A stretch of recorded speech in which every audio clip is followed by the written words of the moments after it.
안녕하세요. 주의 백성의 강건함을 위하여 매일 밥 짓는 목사 김태양입니다. 말씀으로 밥을 지어 여러분 앞으로 가지고 갑니다. 오늘의 말씀은 욥기 37장 24절 말씀입니다. 표준 세번역입니다. 그러므로 사람이 하나님을 경외해야 하는 것이 당연합니다. 하나님은 스스로 지혜롭다고 하는 사람을 무시하십니다. 며칠 전에 했던 질문을 다시 꺼내 보겠습니다. 욥이 엘리후에게 찍혀서 엘리후에게 잔인한 이야기를 듣는 포인트가 무엇이었을까요? 엘리후가 욥에게 무엇을 보았기에 이렇게 잔인하게 이야기하고 있는 것일까요? 지난 시간 욥의 아는 척이지 않을까 말씀드렸습니다. 오늘은 좀 더 자세히 살펴보겠습니다. 욥기 37장 24절을 보시겠습니다. 그러므로 사람이 하나님을 경외해야 하는 것이 당연합니다.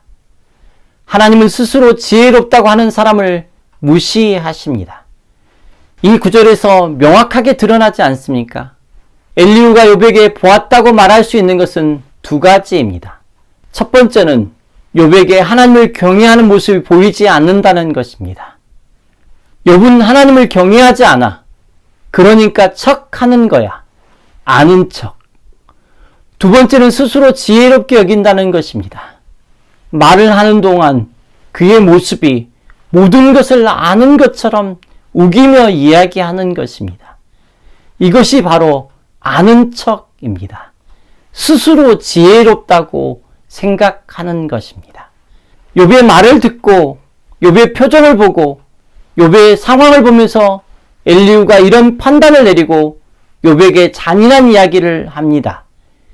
이제 그 이야기도 끝이 납니다. 37장입니다. 욥기 37장은 욥기에서 아주 중요한 장입니다.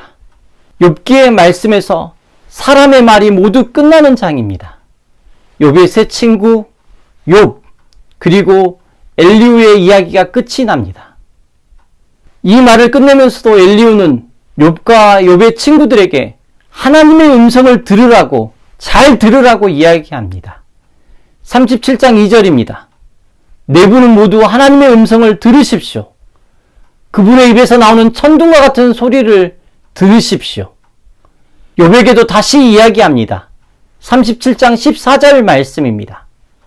어른은 이 말을 귀담아 들으십시오. 정신을 가다듬어서 하나님이 하시는 신기한 일들을 곰곰이 생각해 보십시오.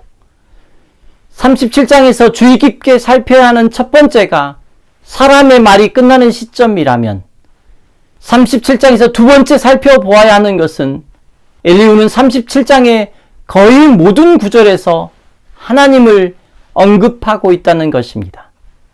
엘리후가 무엇을 이야기하고 싶었던 것일까요? 결국 우리 인생이 제일 모르는 분이 하나님이고 우리 인생에서 가장 중요한 삶이 하나님이라고 말하고 있는 것 같지 않으십니까? 그리고 38장부터는 하나님께서 이야기하십니다.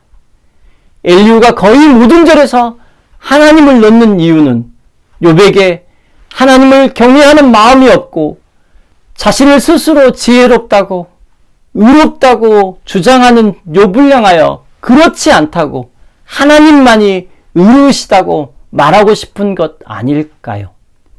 이제 엘리후의 말이 막을 내리고 38장부터는 하나님이 말씀하십니다. 38장에서 하나님이 말씀하실 때 지금까지 말을 해오던 모든 사람은 하나님 앞에서 자신의 말이 온전치 않다는 것을 알게 됩니다. 그리고 고백합니다. 오직 하나님께만 온전한 회복이 있다는 것을 고백하게 됩니다. 하나님의 말씀을 통하여서 알게 되는 것입니다. 이 시간 다 함께 기도하겠습니다.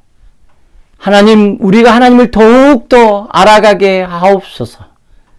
그 알미 어설퍼서 사람을 무너뜨리는 도구로 사용되지 않게 하시고 그 알미 더 깊어지고 우리를 성장시켜서 사람들을 하나님께 인도하는 통로가 되게 하여 주옵소서. 주님을 닮아가게 하시고 이웃을 더욱 돕게 하옵소서. 매일 우리의 삶이 주님을 더욱 알아가게 하옵소서. 예수님의 거룩하신 이름으로 기도드립니다. 아멘.